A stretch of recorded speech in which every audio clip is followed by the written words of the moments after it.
The Checkpoint is presented by GM Pharma, the first international multinational pharmaceutical company in Georgia. GM Pharma, to serve those who need it most. And before we say goodbye, let me introduce you to our new team member, Salome Matiashvili, and her very interesting interview with MEP Marina Kaljurand.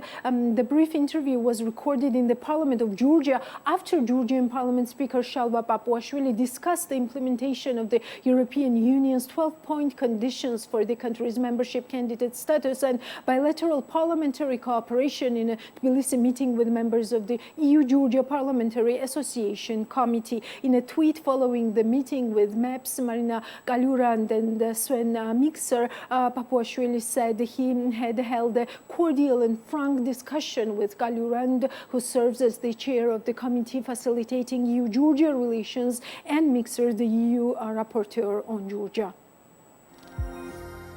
First of all, just finished the Committee of EU-Georgia Association. So what can you say? What information did you get? How are we doing about the 12 recommendation of European Commission? Yes, you're right. The main priority of today's meeting was to see what Georgia has done after the June 23rd decision. What are the feelings among different stakeholders? What are the concrete steps taken? And yesterday we had 12 hours of discussions with civil society, with opposition, with Georgian Dream, with government representatives, with experts. And I can say that I see readiness to continue with the work, but of course it needs commitment from both sides, from all sides. It needs commitment from Georgian Dream to listen to opposition, to civil society, so that they really feel that they are being listened to, that their positions are being discussed. From opposition, it means constructive involvement.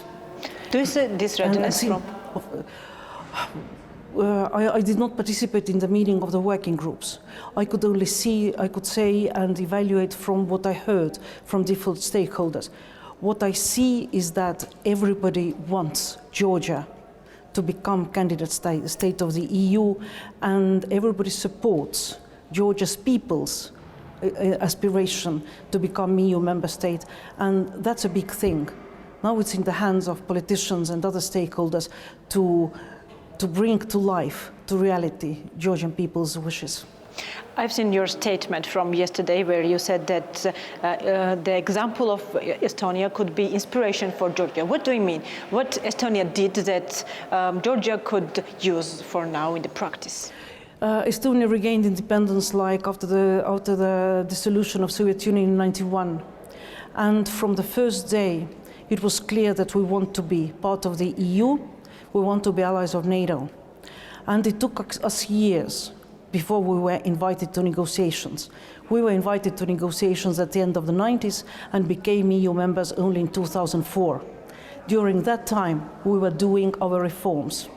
And what I think might be an inspiration to Georgian politicians is the way how Estonian politicians came together. All of them, from different parties, from different affiliations, but they came together for the one aim, to join EU, to join NATO. So it's doable. It's the question of political will, and it's the question of coming together and putting this priority higher. What are these critical reforms that Georgia should make? I think that after the 23rd of June, everything's very clear. Until then, we had the Charles Michel agreement.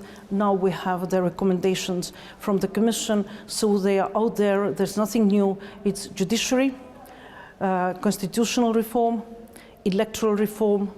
It's getting over polarization, de-oligarchization. So I'm not saying anything new. Everything's written in the recommendations. What could you say? What is the main, maybe economical issues that government should focus on more? Maybe from the association agreement, maybe from DCFTA? Yes, we discussed association agreement and we discussed DCFTA and we looked at different sectors: energy, transport, connectivity, digital. So I think that improvement is needed in all those sectors because it's never ready. Like Georgia, like EU, like my country Estonia, there's always room for improvement. But what I was also very pleased to say today at the meeting is that EU is the biggest trading partner of Georgia, and EU is the biggest investor of Georgia. It's a big thing, but it's not the end of the road. We need to be more close in different sectors.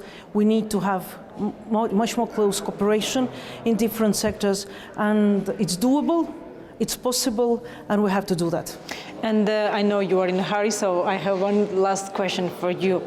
You've been foreign minister of Estonia, so you served in the US, in Kazakhstan, even more in Israel also. So what can you say, what is the most important issue for foreign policy of Georgia? What should our foreign ministry do from your experience? I'm not going on the slippery slope. I'm not going to advise Georgian foreign minister. I can say what was priority for Estonia when we regained independence. Yes, according on your experience. Yes, our experience was never to be alone, to find as many friends and partners and supporters as possible. So that was the reason why for us it was vital, because we saw the only way of being independent, of preserving Estonian language, culture, everything, via becoming EU member state, because we have the same neighbor. You have northern neighbor, we have eastern neighbor, and we have to think about our security, we have to think about well-being of our people, and that's only with other like-minded states, with partners, and with allies. And you forgot to say that I was also ambassador to Russia. Yes, I forgot this. That's my bad. Thank you for your time. Thank you for this interview, and thank you for supporting our country all the time. Thank you.